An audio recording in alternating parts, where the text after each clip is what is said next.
Hello नमस्कार आदाब, कैसे हैं आप। भावना गुडफील्ड में आपका बहुत बहुत स्वागत है। और मैं एक बार फिर से हाजिर हूँ एक नई रेसिपी, एक नया टेस्ट और एक नई खुशबू लेकर। तो शुरू करती हूँ आज की रेसिपी। और सबसे पहले मैं आपको दिखा देती हूँ कि आज लिए है मैंने मखाने।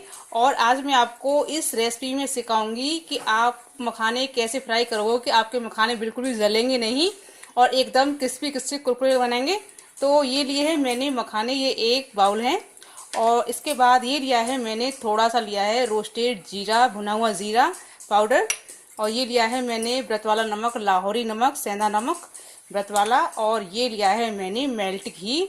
और आज मैं बना रही हूँ व्रत के मखाना फ्राई रेसिपी, जो आपको बहुत ज़्यादा पसंद आने वाली है। तो शुरू करते हैं इसकी रेसिपी। तो फ्लेम मैंने अपना कर दिया है चालू। और सबसे पहले मेरी कढ़ाई भी गर्म हो चुकी है। तो सबसे पहले मुझे अपने ये मखाने डालने हैं कढ़ाई में। सबसे पहले घी नहीं डालना है, सबसे पहले घी डाल देते हैं तो उसका ये होता है कि जो सबसे नीचे वाले मखाने होते हैं वो सारा घी सोख लेते हैं, जिससे कि मखाने ऊपर वाले ड्राई रह जाते हैं और वो जल जाते हैं। तो मैं आपको आज बेस्ट तरीका बताऊंगी मखाना फ्राई करने का।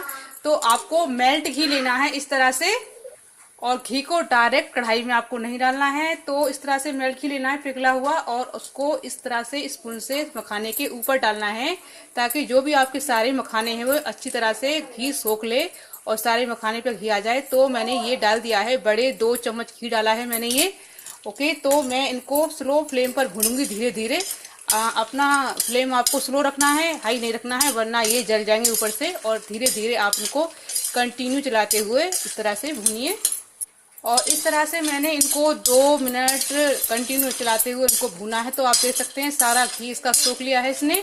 तो आप 1 चम्मच स्पून घी इस पर और डाल दीजिए। इस तरह से आप जितना इसमें घी ऐड करना चाहें कर सकते हो। अगर आप कम करना चाहें तो कम भी कर सकते हो, लेकिन आपको सिर्फ अपनी फ्लेम का ध्यान रखना है। फ्लेम आपको हाई नहीं करनी है, लो ही रखनी है। और धीरे धीरे आप इनको भूनेंगे तो बहुत ही कुरकुरे और एकदम क्रिस्पी आपके मखाने फ्राई हो जाएंगे।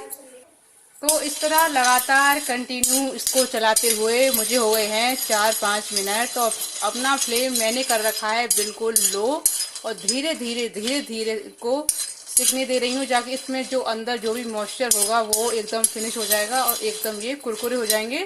तो मैं इनको चेक करती हूँ। तो हो गए हैं 5-6 मिनट, और आपको दिखा देती हूँ इनका कुरकुरे होने का। मैं आपको एक बताती हूँ तरीका कि ये पहले ये फूले फूले हुए थे, लेकिन जब ये अब ये थोड़े पिचके से हो गए हैं। आपको दिखाती हूँ। और इनके अंदर घी चला गया है अंदर आराम से। और देखिए बिल्कुल हो गए हैं सिक्के रेडी।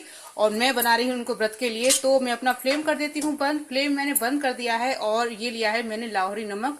तो मैं इस पर डालती हूँ 2 चुटकी नमक डालती हूँ, 2 पिंच।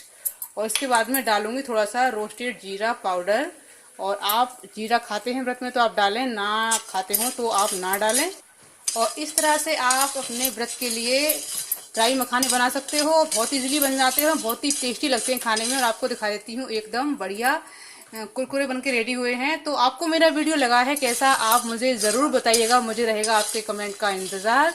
अगर आप आए हैं मेरे चैनल पर नए नए तो अभी कर लीजिए चैनल को सब्सक्राइब, और साथ में ही बेल आइकन बटन को प्रेस कर दीजिए, ताकि मेरे मैंने पलट लिया है इनको एक प्लेट में। और आपको दिखाती हूँ एक मखाना तोड़ के। देखिए देखिए एकदम क्रिस्पी बनके रेडी हुए हैं, देखिए बिल्कुल। और बहुत ही स्वादिष्ट बनते हैं। और आप इस मेथड से इस रेसिपी को बनाएंगे तो आपके मखाने बहुत ही एकदम खिले खिले एकदम कुरकुरे बनेंगे। इस तरह से सारे मखाने मेरे रेडी हुए हैं। और आपको एक और दिखाती हूँ तोड़ के। और देखिए बिल्कुल क्रिस्पी बनके रेडी हुए हैं। तो आपको मेरा वीडियो लगा हो अच्छा तो लाइक ज़रूर कीजिए। Bye bye, see you.